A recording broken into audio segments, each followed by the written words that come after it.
À l'époque où l'on écrivait l'Ancien Testament et encore à l'époque du Nouveau Testament, les Grecs et les Romains, ils croyaient à leur Dieu. Et si on connaît les mythes grecs, nous savons que ces dieux étaient reconnus pour leur puissance et leur attitude capricieuse face aux humains. On ne savait jamais trop s'ils allaient être bons ou mauvais. Disons que la miséricorde n'était pas une caractéristique fondamentale de ces dieux. On vivait dans la crainte des dieux. Alors que dans l'Ancien Testament déjà, on commence à reconnaître qu'une des caractéristiques fondamentales du Dieu vivant et véritable, c'est justement sa miséricorde, son attitude de compassion envers les êtres humains fragiles et infidèles que nous sommes.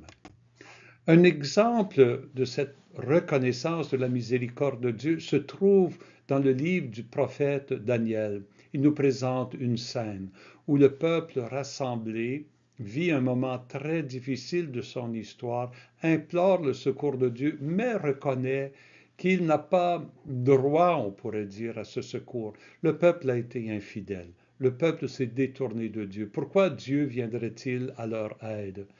Le prophète commence cette prière, Toi, Seigneur, le Dieu grand et redoutable, tu gardes alliance et fidélité à ceux qui t'aiment, hein, et qui observent tes commandements. Mais nous avons péché. Nous avons commis l'iniquité. Nous avons fait le mal. Nous avons été rebelles. Pourquoi le peuple devrait-il s'attendre à ce que Dieu soit fidèle à leur égard? Et le prophète, on dit encore plus loin, il dit, à toi, Seigneur, la justice. Nous, la seule chose à laquelle nous avons droit, c'est la honte. Mais pourtant, le prophète ose ajouter, ô Seigneur notre Dieu, la miséricorde et le pardon. C'est comme si le prophète dit encore plus grand que la justice de Dieu. C'est cette miséricorde. La miséricorde, on pourrait dire, c'est l'attitude de compassion. Le pardon, c'est le geste. L'attitude devient un geste où l'on pardonne, où l'on exprime à l'autre qu'on l'aime, qu'on lui porte secours, malgré le mal que l'autre peut nous avoir fait. Jésus nous invite à être miséricordieux comme Dieu est miséricordieux. Pour Jésus, c'est clair que Dieu est miséricordieux. Dieu cherche la miséricorde, il veut pratiquer la miséricorde, il nous invite à être miséricordieux. De sorte que le pardon est vu comme Jésus comme une caractéristique fondamentale de ses disciples, une caractéristique fondamentale de ceux et de celles qui se réclament de Dieu le Père. Soyez miséricordieux comme votre Père est miséricordieux. Ne condamnez pas, vous ne serez pas condamnés. Pardonnez et vous serez pardonnés.